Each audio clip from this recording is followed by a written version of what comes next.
Okay, so a lot of stuff on the board today at the beginning of class, and you'll see why in a couple minutes. We're going to finish up with Kant, and like I told you before, I'm also doing the same material, the same text in my ethics class, and so if you end up taking my ethics class or most other people's ethics class, you'll read this same text again, the groundwork. But I'm approaching it in this class in terms of some other questions than we would look at in the ethics class. In the ethics class, we're mostly focused on, what should I do? And this is about what should I do, right? It's about this categorical imperative and how do you apply it, and what's right, what's wrong, and all that. But, and this is why it's nice to teach this in an intro to philosophy class, this is also about the metaphysics of the human person, the nature of what it is to be a human being. Kant is telling you about that. I think that for most of you, that probably is a surprise to hear, that this is actually about who you are, this treatise that you've read. And the reason that would be a surprise is because the problem that most people have with Kant is not wrapping their head around the ideas, which are actually pretty straightforward. It's getting through all this terminology, all this jargon that he uses.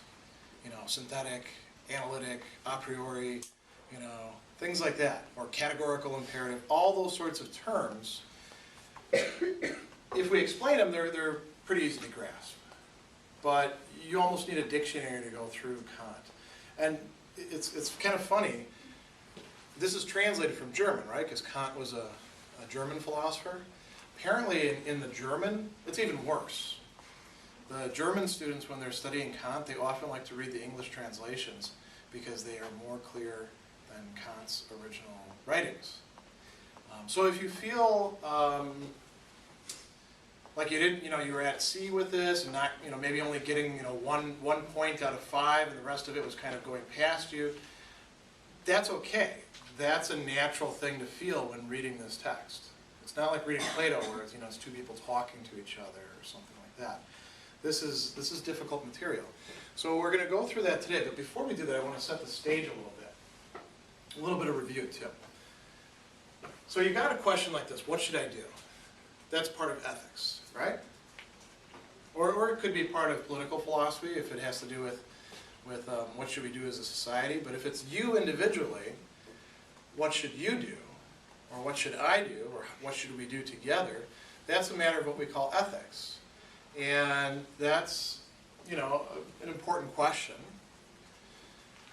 Some other questions that might concern you more directly: who am I? And we're going to explore that a little bit before we go into Kant too deeply. You can go on from who am I to what am I? What kind of thing am I? What kind of being am I? And part of the discovery of self that should be going on in college is realizing that you're more than you thought that you were. That's one good thing about people like Kant. They reveal to you things that you may have not known about yourself. Plato, I hope, did that for you too, or Aristotle did that for you. Maybe even Anselm did it, although I'm not quite sure I'm not sure how he would do that, but maybe he did. And that's an important part of your education, is figuring out not just who am I, what am I? Because that leads you to another thing. What about other people? If you know who you are, part of that involves knowing about other people, doesn't it? I mean, you guys just went home for Thanksgiving. We talked about this. Who did you visit? You guys just stayed in a hotel? Watched the game? Ordered in some turkey? Hope not. That would be a depressing Thanksgiving, wouldn't it? Who'd you visit? Your family, yeah. And friends. And who you are, is partly who they are. You exist in relation to them. And to know something about you quite often requires knowing something about them. Every one of you is somebody's son or daughter. Maybe, unless you're an only child, you're a brother or sister. Sometime down the line, I'm guessing most of you are going to be mothers and fathers yourself. You have all sorts of roles. And my mother is not your mother, right? And who my mother was affected me in ways that made me who I am. Just as who your mother or your father, or even sometimes your close friends, they have made you, in part, who you are. Not entirely, not like you didn't have any role in it, but they exercise a very important effect, don't they? Where did you get your notion of right and wrong from? What you should do? Did any of you get it in part from your parents? Yeah? I hope, yeah, I hope so. Otherwise, they were awful parents, right? Actually, they could also give you bad ideas about what you should do or shouldn't do, I suppose. But yeah, all these things are interrelated. All these questions are connected. And so if we're exploring the metaphysics of the human person, what it is to be a human being, what are you made of, what is in you, we're exploring all these questions. And Kant is going to separate out parts of the human being from each other. And you might not like his solution to this, but it's certainly something worth thinking about. We're going to get back to these words like heteronomy and sensibility and all that in a little while. I just put them up there because I don't want to forget them myself. But think about the human being, right? What does the human being consist of? We've looked at this a lot this semester. There's a part of you that we call reason. We saw this with Plato, we saw this with Aristotle, with Epictetus, we saw this going all the way through. The last thing we saw was Descartes. Reason is one of your faculties. That's what keeps you as a human being and not just a plain old animal, right? You don't just have instincts, you can think things through, and you have a will. You have the faculty of choice. And your will is different than a dog's will, or even, so we think, a chimpanzee's will. It's a free will. It's the will of a rational creature. And that makes you different. You can actually think about, a dog doesn't ask itself, what should I do? I'm in a moral dilemma. Should I do this or should I do that? A dog just, has a bunch of different things impinging on it, and then whatever ends up being the strongest desire or motivation wins. Some animals do some problem solving. Like, you can take a raccoon and it can't get to the food right away and it can figure out it needs to go around. And octopi apparently they're smart enough they can actually watch a human being unscrew a lid to, a jar that's got food in it, and they will figure out that they need to unscrew that lid, which is pretty smart. But that's not yet the same thing as having a free will where you worry about, are you doing the right thing? Are you on the right track? The dog never asks itself, am I a good dog? Human beings, we tell them you're a good dog, you're a bad dog, and we usually tie that with, you're a good dog, you get a cookie, you're a bad dog, here's the newspaper, or whatever else you use to punish the dog. But that's not like a human being. We start from that, but very quickly we move beyond that. We have a will that is actually able to change itself. That makes you special. And that's probably the most valuable part of you. And then you have all these, what we talked about as inclinations and desires, right? And, Kant is not saying that your desires are bad, or your inclinations are bad. He's not saying that it's bad that you enjoy, how many of you like chocolate? Anybody who doesn't like chocolate? It's kind of rare, but there are some people. That's an inclination. How did you know that you liked chocolate in the first place? You tried it. So something in the world you came across, probably as probably before you remember, right? The first time that you had it, you were probably a toddler, and somebody, at a Christmas party or something said, "Here, try this, chocolate bar," and you tried it, and you wanted more and more, right? How many of you, when you were kids, tried your mom or dad's or uncle's beer or wine or mixed drink or something like that? And you didn't like it, right? It's a good thing you didn't, because you're not supposed to be drinking when you're little, right? Some kids actually do like the taste of that, but then you really want to keep them away from those sorts of things. And that has to do with your inclinations too. How many of you still like chocolate? All of you, right? I can't ask you actually how many of you like the taste of beer or wine or anything like that, because of course you're all underage, so that would be like promoting drinking or something. But you can imagine yourself in a case where you might have a beer or something like that. How many of you have found that your tastes, how many of you would have found down the line that your tastes have changed? I know I found that out. And I was kind of surprised, because I remember how awful my dad's beer when I was like, 6 years old tasted. It was horrible. But now my tastes have changed. That's inclinations. It's kind of, I put this quote up here, and I'm going to erase this in a couple minutes to make room for other stuff. This guy, Brillat Savarin, said, "Tell me what you eat and I will tell you who you are." Because what we eat is an important part of our life. Do you subsist on junk food? That's a certain kind of lifestyle. Do you spend time, carefully picking out the menu items and then finding the best ingredients and then cooking them well because you've actually put some effort into that?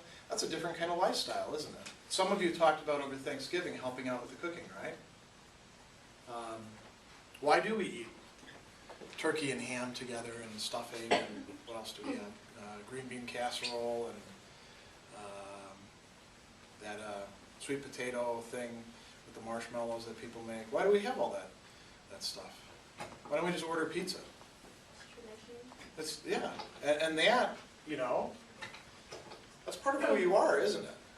Would you feel bad if you got home for Thanksgiving, your first time back from college, and your parents had said, well, we did all that Thanksgiving stuff for years and years with you kids because, I know that you liked it, but, it's just too much bother now. We're not going to do that anymore. We're just going to order Chinese.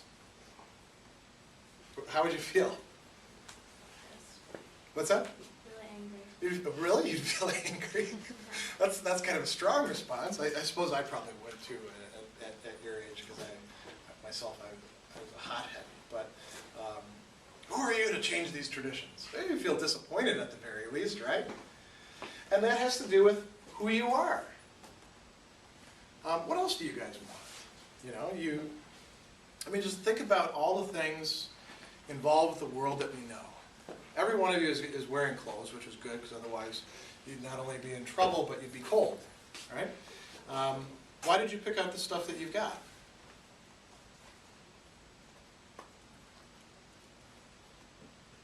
Why aren't you dressed like this? Shouldn't you all be, dressed up in a suit and tie for class? Some schools, they do that, but not at Marist. You guys are dressed the way college students dress, right? Typically. Some are more dressed up, some are less dressed up. Yeah, what are you going to say? Oh, you're just... Yeah, so think about the clothes that you have in your closet or your dresser.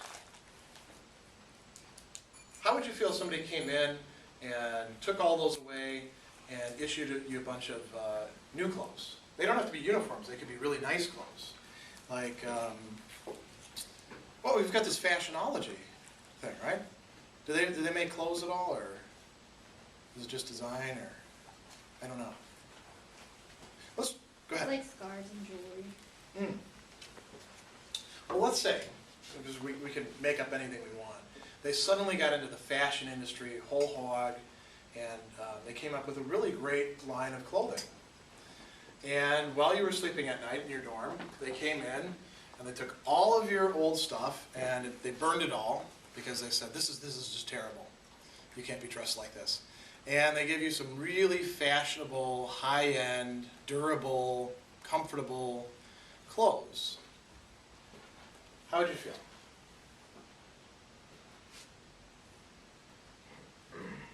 Confused. Confused? Probably annoyed. Annoyed? Yeah, because it took my Yeah, you know, your tastes are your tastes. And they're going to change over time too, right? You're not going to be wearing the same thing 10 years from now that you're wearing right now, probably. Some of you may, I don't know. With men's suits, you can wear them for a very long time because men's fashion, at least with the fancy stuff, doesn't change very much. But it does for the other stuff. And that is part of who you are. And again, that's part of your inclinations and desires. And that's part of the world that you experience. Who you like to spend time with. What kind of activities you involve yourself in. What you consider to be important. What you spend your time on in your day. I mean, every one of you has exactly the same amount of time to figure out what to do with as everybody else. We're all equal in that respect. You get 24 hours, you dispose of it how you like. All of that is, at least in some respect, a matter of your desires and inclinations. And those motivate your will to do things. And when it comes down to Kant stuff, what we were talking about earlier, the objects of your desire or inclination, those affect your will. They say you should do this, you shouldn't do that. If you want this, then you should do this instead. This is something worth having, go pursue it. And then you actually choose to do that on some level. You're not consciously aware all the time of choosing like that. But at every moment that you actually do something, you choose it. And you're motivated by objects of desire. So when you went to the cafeteria and you know, what did you have for lunch today? I don't know what they had because I didn't eat at the cafeteria today. What did they have? Anybody go? Was it anything good? Nothing memorable, it looks like. So then if the main entree isn't good, where do you go? Sandwiches, or pasta, or, and then when you get to the pasta station, and if you just go to the pasta station and you don't say anything, they look at you like you're stupid, and then they say, what do you want? What kind of pasta? And you have to choose. Do you want the vodka sauce? Do you want the Alfredo sauce? Do you want the meat sauce? You know? Those are all choices, right? Those all have to do with what it is that you want at the time, and things from the outside motivate you to make those choices. Sometimes it feels like it's just, you know, within you, and maybe there are some things like that. And then there's another impulse, or not impulse, but rather motive, and that's duty. Doing what it is that you ought to do, that you should do. And for Kant, these are worlds apart from each other. The right thing to do is, at least for Kant, for most of us, not what's actually going to make us feel good. It could, if all of your desires and inclinations are perfectly lined up and exactly the way they ought to be, then doing the right thing would naturally make you feel good. But do you do the right thing, and we talked about this last time, do you do the right thing because it's the right thing? Or do you do it because of that good feeling you get from it? I mean, it's better that you do the right thing and get a good feeling from it than that you do the wrong thing because you get a good feeling from it, right? Like, let's say we talk about beating people up. It's better that when you're angry with somebody, you don't go after them and beat them up, and that you feel okay about that afterwards, and that you sort of congratulate yourself and say, that was really close. I feel good about myself. I feel proud that I kept my temper under control. That's better than to go and beat the person up, which feels good for a lot of people, right? That's why they do it. One is against duty, and one would be in accordance with duty, but it still wouldn't be of duty.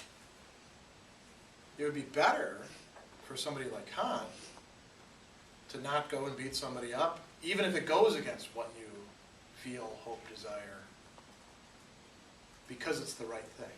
Just because it's the right thing. No other motive. Anytime for somebody like Kant, anytime that you get some sort of good feeling out of it, you should be suspicious that you're only doing it to get that good feeling.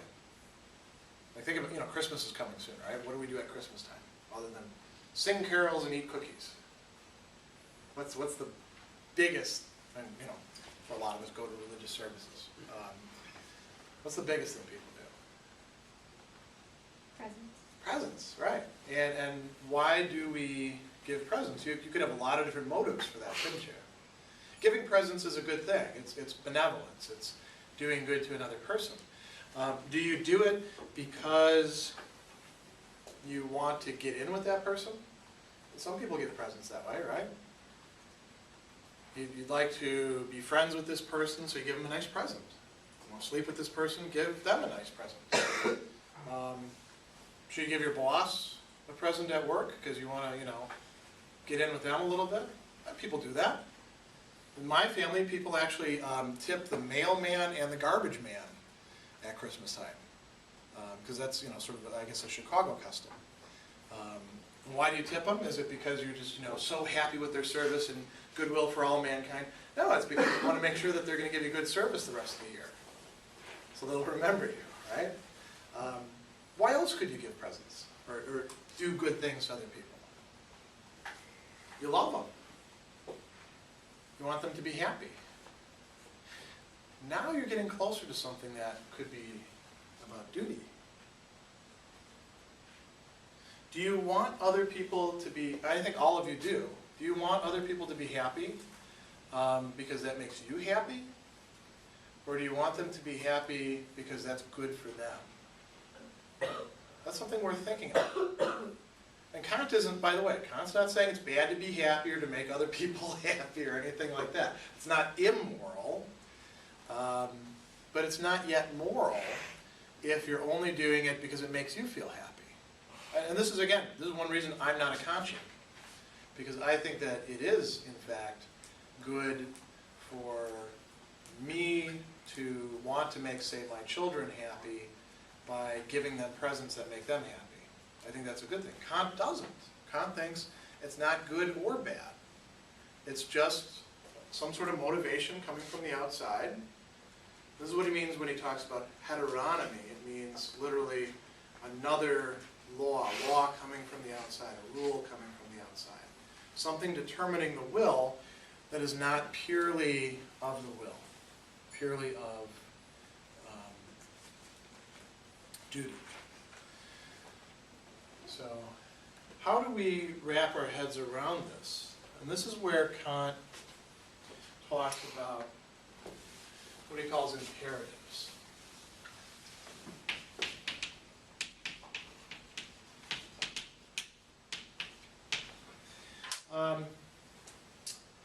You can think of yourself a couple different ways as a human being when it comes to your action. For anything that you do, I can always ask you, why did you do that? And you can always give me some sort of answer. And you know, let's set aside the fact that you could lie or you know be deluded about your answer or anything like that, right? I mean, you could screw with me and say, well, because you know the president is coming next week, and that's why I came to class, which would be a crazy response. Let's assume you're giving a genuine response. If I ask you, why did you do something? You could give me an answer that covers just that situation, right? And I could say to you then, well, why do you do that sort of thing? Then what would you do? You would give me an answer that covers more situations. Well, that's the kind of person I am, or I think this is an important thing to do. So, let's use giving presents. How many of you are going to give people presents this Christmas? We've actually already, well, not we, I shouldn't say we. I didn't do most of the shopping. I'm fortunate enough to have a partner who takes care of most of that. We've already got most of our presents bought. How many of you have already bought all your presents? Or at least some of them? And then the rest of you are going to be faced with the question of, what are you going to do? You're going to get people presents, right? You're going to make a choice. Some of you have already made that choice. You're already done. Why are you going to get those people those presents? Let's just pick like one person. How many of you are getting your mom a present? I can count my birth mom because my adopted mom has actually passed away, unfortunately. So that's why I hesitated. Okay, why are you getting your mom a present? She's probably fine without it, right? Does she need a present from you? The world's not going to end if you don't. There's no like internal necessity, you know, that requires that you must purchase or make a present for your mom. Why are you getting her one?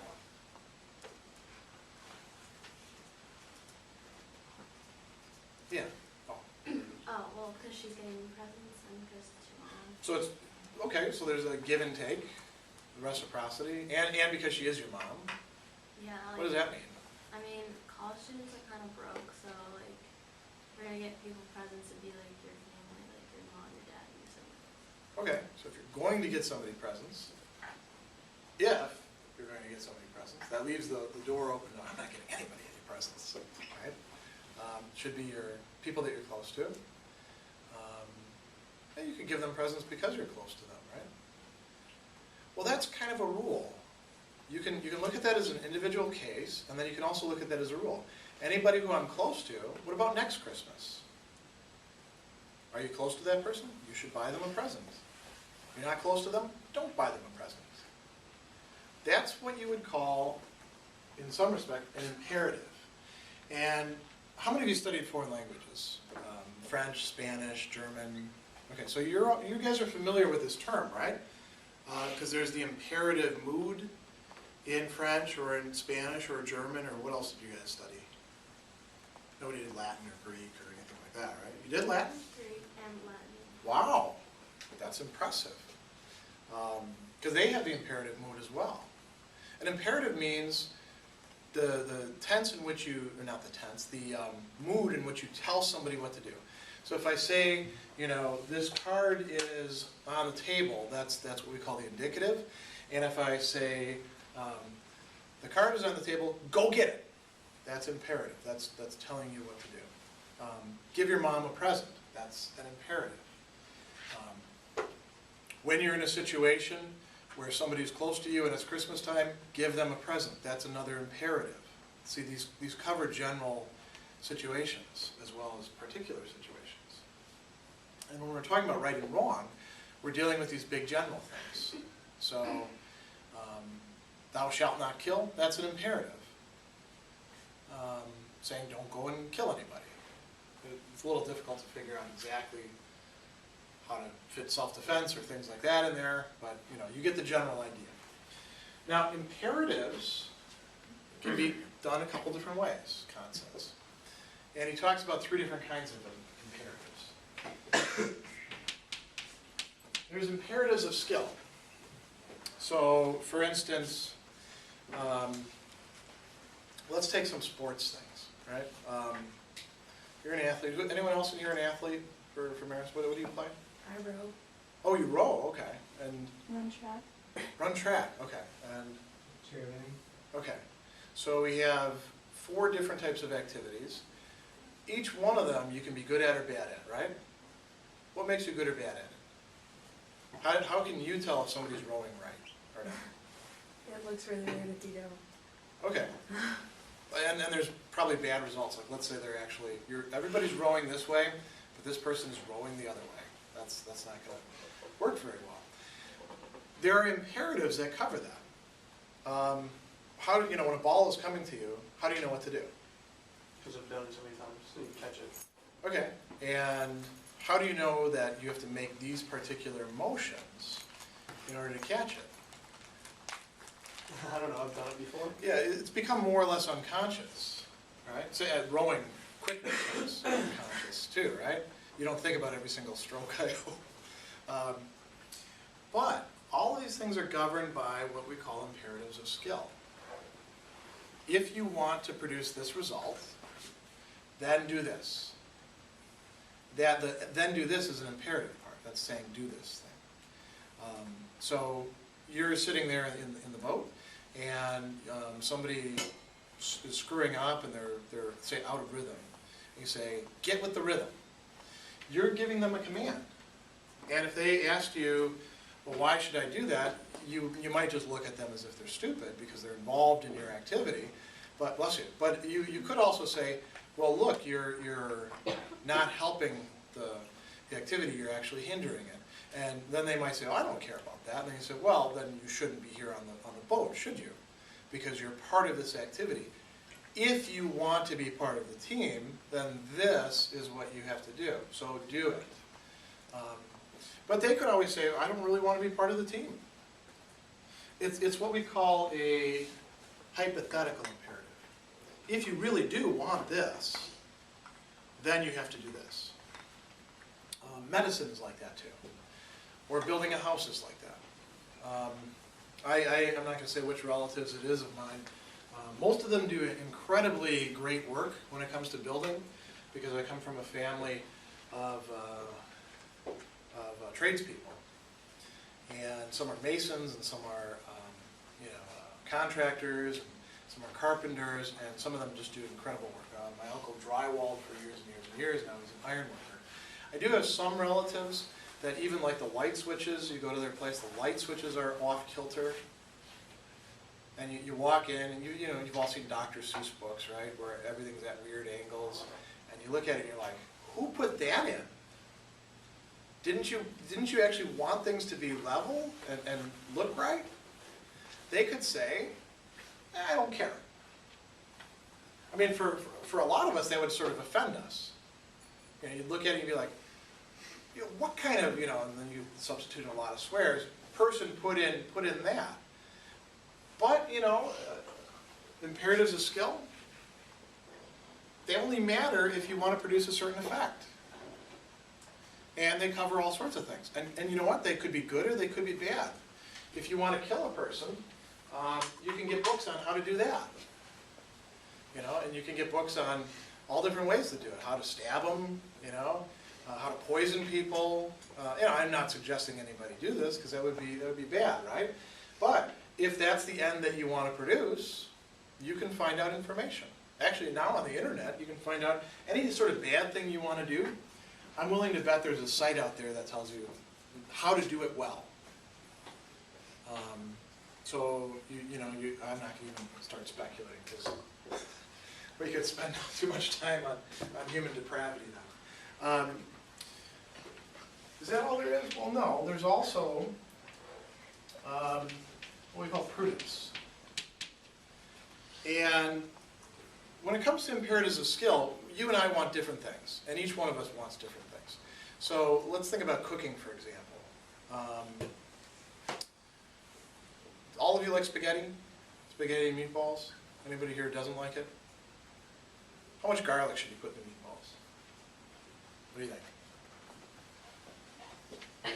think? Some people don't like garlic in their meatballs? Anybody who doesn't? How many would you say, if you got like a pound of meat, 2 cloves of garlic? Does that sound about right? Now some of us like more garlic.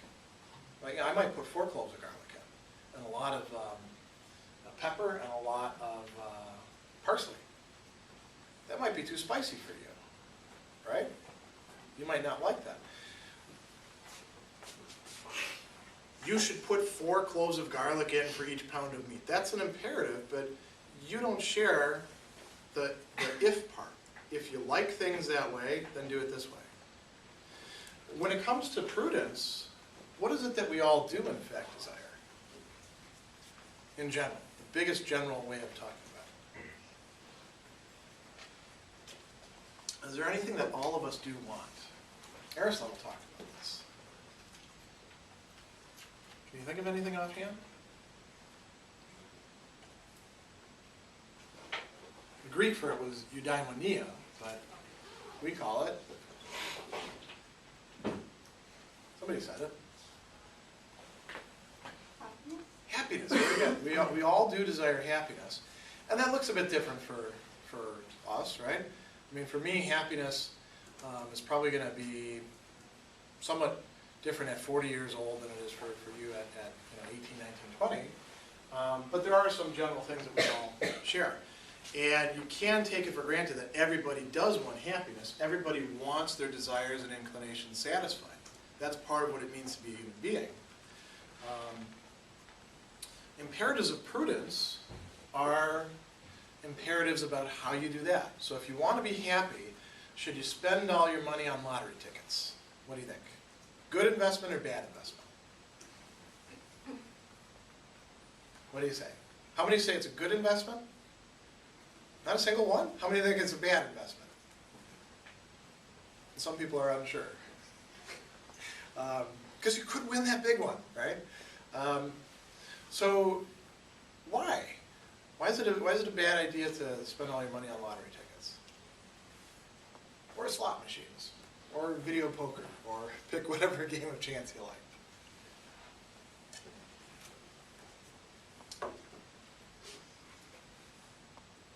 So you guys know that that's not good to do, spend all your money on the lottery tickets, but you're not sure why? Because the probability of winning it is so small, I guess. Yeah, it actually says on the back of a ticket that they're required by law. Each ticket generally pays out this much, and it's usually anywhere from like 55 cents up down to 30 cents. So that means if you invest $1, you're probably getting 55 cents back. So if you invest $100, expect to get about 55 bucks.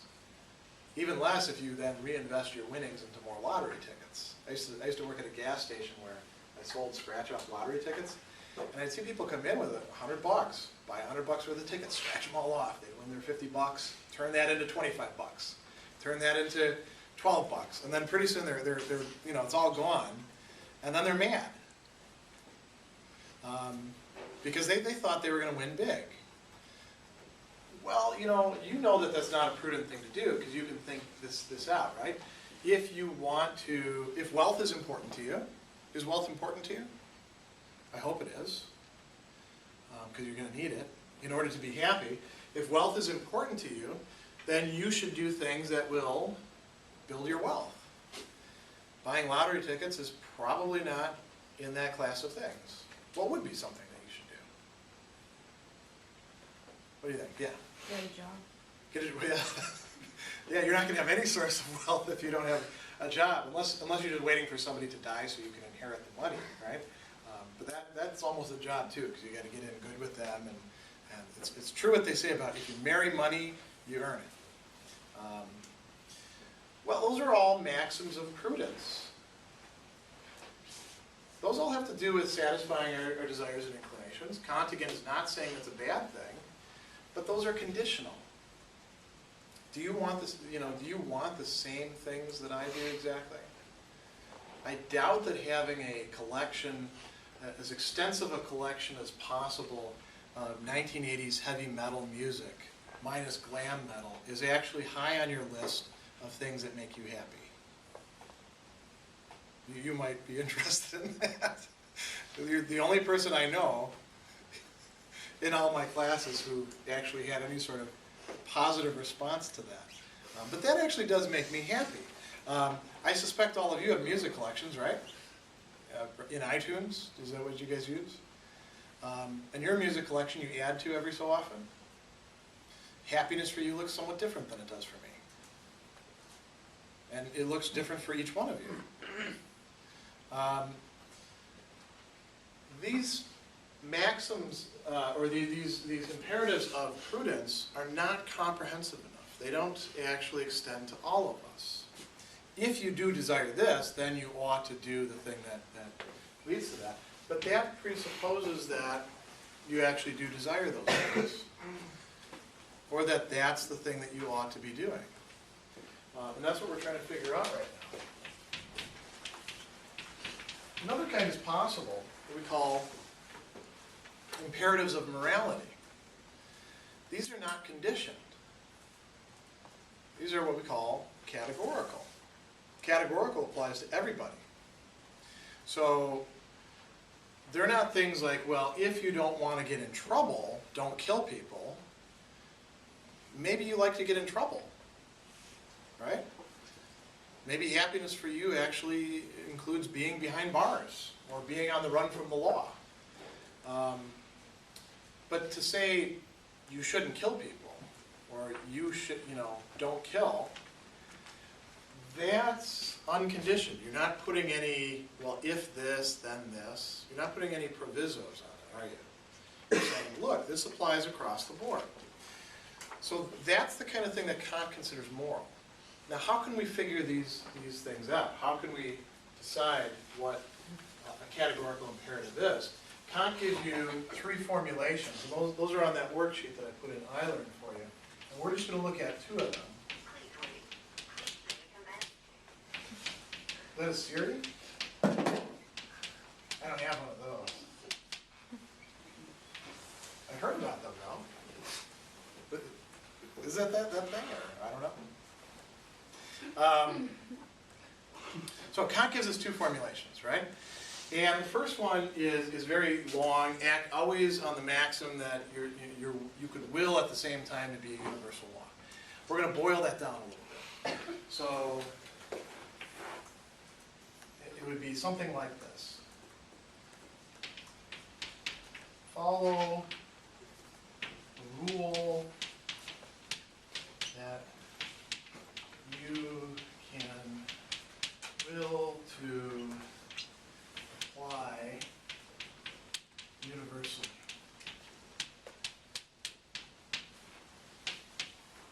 So you can make yourself all sorts of rules, right? Here's an example of one that has to do with killing. When I feel threatened and my life seems to be in danger, I will kill whoever endangers me. That's a rule that you could act on, right? You would be kind of a dangerous person if that, if that's the rule that you're working on, because anytime you feel threatened, you start killing people. There are people who live like that.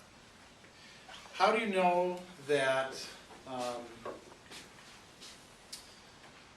that's the wrong thing to do? Well, can you will that to be a universal law? Can you say that everybody should do that? Imagine to yourself a world in which everybody, when they feel threatened, they start killing people. What would that look like? How many people would be left? I mean, it would start out with 7 billion, like what we got right now. Now imagine everybody has that mindset, everybody follows that rule. What would the world look like?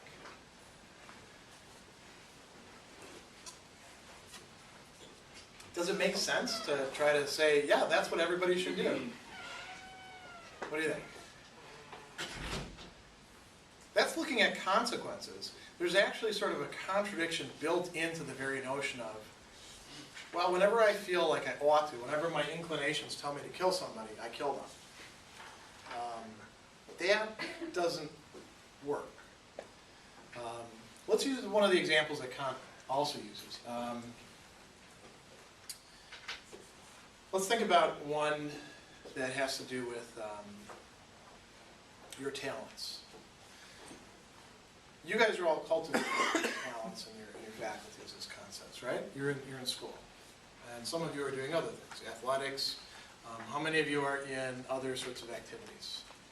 Like, what do you have here?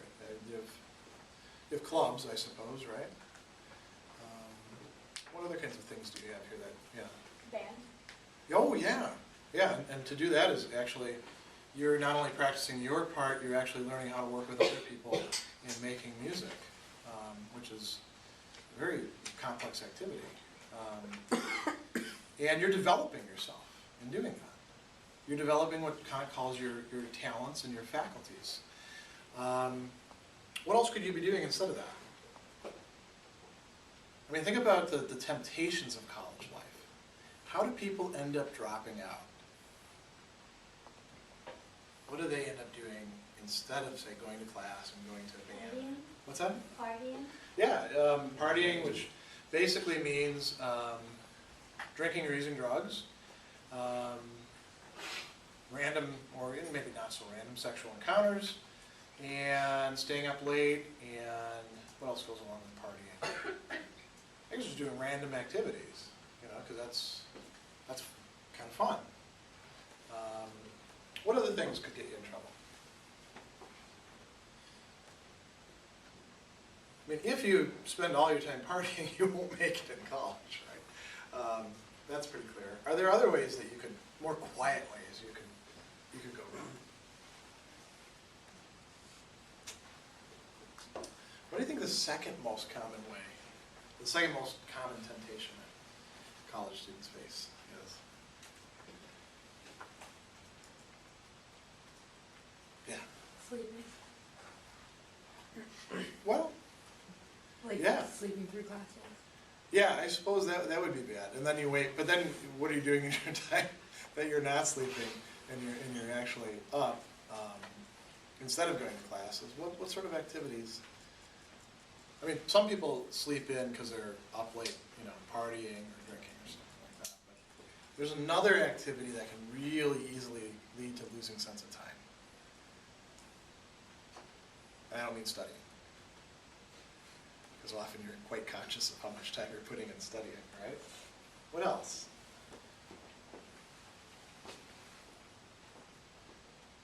Nobody here plays games? Xbox or PlayStation or... Nobody here does that? Really? I play Xbox, there we go. Yeah. And it's easy, actually, once you start playing those sort of games, the physiology of your brain, you're focused on that. You can drop a couple hours just like that, playing a game. They're designed to make you do that. And they're more and more rich in their stimulation these days. It's not like back, with Pac-Man or Space Invaders or something like that. And we could, in my generation, we could lose half a day playing the Atari, which was, awful, as far as computers go. The stuff that they have now, the incredibly long storylines, you could easily lose yourself in that. That would be the example, or that'd be an example of what Kant calls just letting things go, not cultivating your talents. If you're playing games all the time, you're developing your thumb movements very well, and you know that right, up, left, A, B, C means do this sort of move. But does that help you out in the real world? Does that change who you are for the better? I mean, it might get you some some reputation among other people that are into that game, but that's about it, right? Some people lose themselves in playing games like The Sims. Spend hours on that. And they don't cultivate their own talents that way. I suppose the other thing would be social networking. But social networking could actually be developing who you are as a person, couldn't it? You're working on your social skills, you're actually writing if you're doing social networking. Granted, a lot of people don't write well, but then oftentimes people make fun of them if they don't. And then you might learn, the word spelled this way. And that's actually developing your talents. So could you will that you're presented with a question. Should I develop myself or not? Should I go to college and just, hang out and have a good time, or should I actually apply myself? Could you imagine a world in which people didn't apply themselves? You could, right? I mean, imagine the technology that we have now. Couldn't we have a world in which none of us actually have to do much of anything and we just enjoy ourselves all day long? We could do that. Kant says you can't actually will it, though. You know why? Because you wouldn't be developing who you are as a human being, and you would feel that there's something missing in your life. Because there would be something missing in your life. What you are is a rational being, and developing your rational faculties, developing your reason and your will, that's part of your purpose here. And so to will that you don't develop your reason and your will would be to go against your own will, in a way. That sounds a little convoluted, right? Let me say that again. To will, to choose, not to develop your reason and your will, would be actually to go against the nature of your will. It would be to live a life that in some ways is less than human, less than distinctively human. Like what Aristotle said, with a life of just pure enjoyment is slavish.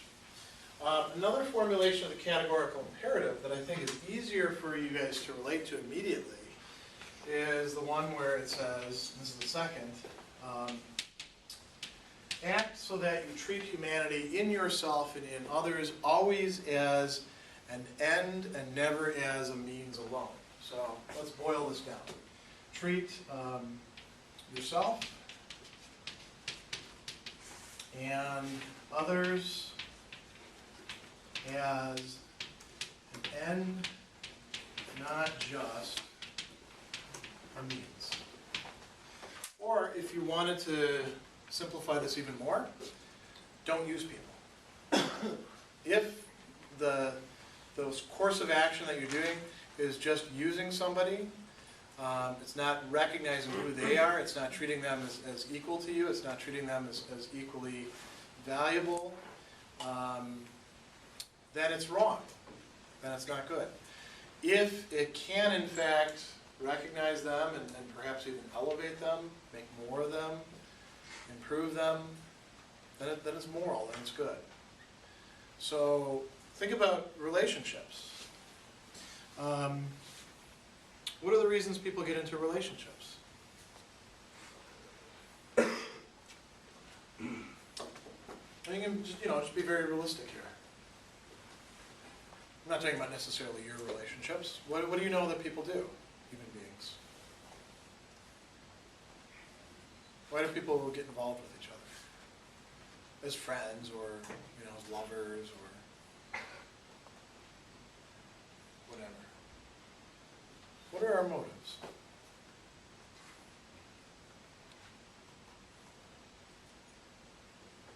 Well, let's think about this situation. Why are we all here in this room? I'm here because I'm getting paid. To learn. You're here to learn. That's good. I hope all of you are, right? You can have multiple motives too, right? I like actually learning by seeing what you guys write and seeing the questions that you ask. And I enjoy talking about this stuff and sharing the great philosophers and their thoughts with you. Because there's always like one or two students that get turned on and start studying philosophy because of it. And I like that. But frankly, my main motivation for being here is because I'm getting paid. Otherwise, I could just be doing this in a bar somewhere or in a cafe somewhere, right? There's no financial incentive. And you guys are here to learn, but also satisfy a credit, get a degree, keep mom and dad off your back. Yeah? Sure. And that's okay. You could ask about me as your instructor. Am I treating you just as a means to an end? If I'm just here to make money, how would I be treating you?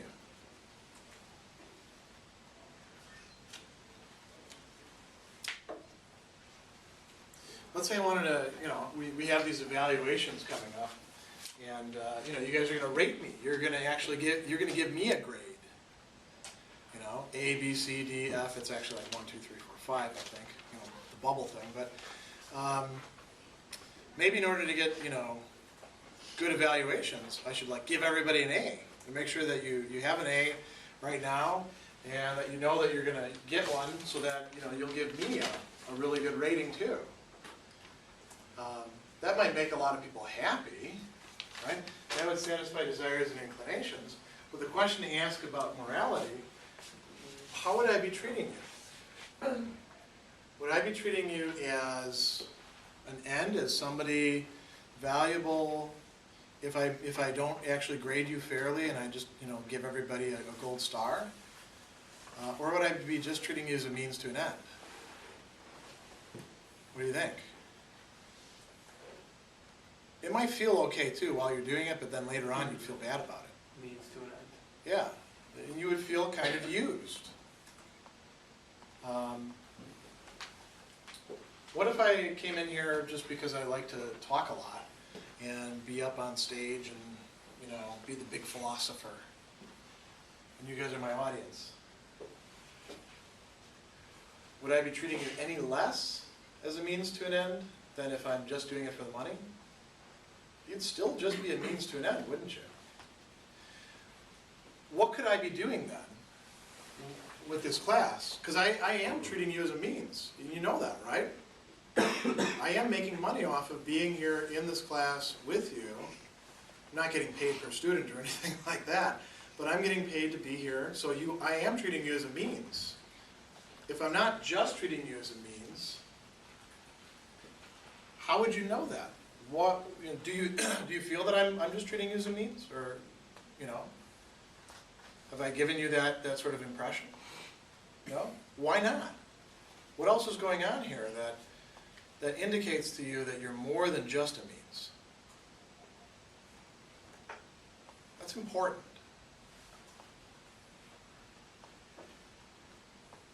Because you may, in fact, have some professors, I hope none here at Marist, but you could have some who just treat you as a means. You could have bosses who just treat you as a tool for their desires. And you could even have a boyfriend, girlfriend, husband, wife who just treats you as a means to an end. So you really want to know what it looks like when somebody doesn't just treat you as a means. How do you know somebody actually sees you as, in some way, at least morally and equal to them, and that they're treating you for your own good? That's probably one you haven't thought about much yet, but that's something that you ought to think about. And so here, we're not going to go any more into the categorical imperative. We'll cover that in ethics classes, and if I'm still here at Marist 2 years from now when you take your ethics class, and you want to hear more about it directly from me, we can do that. I want to come back to this now. Kant talks about, in the third part of the groundwork, he talks about us sort of having two sides to ourselves.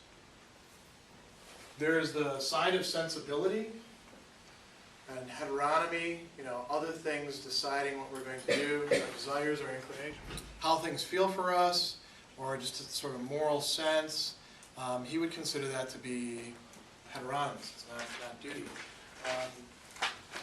If in fact, this is kind of circular here instead, if in fact we are trying to do what it is that he's sketching out for us, we're learning about a different part of ourselves.